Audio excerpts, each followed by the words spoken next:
Bale, nandito tayo ngayon sa palengke ng Marikina. Parang Marikina. Ganun. Hindi ko sure. Ay, basta ito yung ano eh. Ito yung pinaka-main na palengke nila. At traffic dito, iyak talaga. Dalawang diliman, diretso tayo dun sa isa. Then, dun natin tignan kung pauwi na tayo. Ano, barado dun, man? Huli ka, Balbon. Ano yun? Kailan tayo abante? Hallelujah. Hallelujah. Hallelujah. Hallelujah. Lumusot, lusot. Daanin nyo kami. Anyways, mamaya na lang ulit. Muntik na ako dun ah. Grabe namang magsibosing.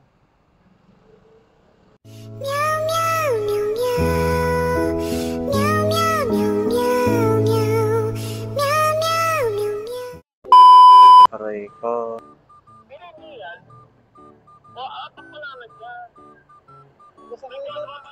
North Caloocan mo? Alright.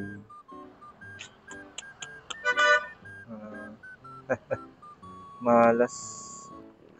Masyadong mabilis. Ano to, Chief? Kailan? 5 working days lang.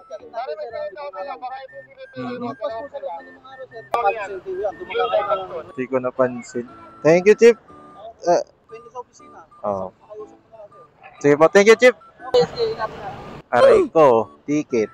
Kasi, putya na, nakakamadali ko na wala sa isip ko yung stoplight doon sa ano. Okay lang, ganun talaga. 5 working days, sayang 1K din. Kailan ko kaya pwede sadyain to? Ganun talaga, focus muna tayo dito, deliver natin to. Malas. Nagulat ako. Kasi lagi akong, tumatawid kasi ako doon lagi sa tapat ng Riverbanks. Maaga. Nawala na sa isip ko yung stoplight. May stoplight naman talaga doon. Hindi ko lang talaga nakakita. Kasi sobrang ugmamadali. Luwag kasi ng daan. May biyahe pa rin tayo. Hindi naman pwedeng yun yung reason para tama rin tayo. Violation. 1K din yun. Sayang. Bayaran natin yun.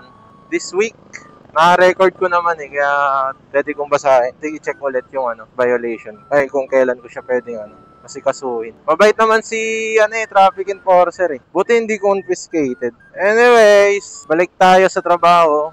Back to the ball game. Ganun talaga ang buhay. Hindi ko na-record yung mismong pagtawid ko dun sa stoplight kasi nagmamadali na ako. Ayun, ulan pa. So ayun, balik na tayo sa ating biyahe.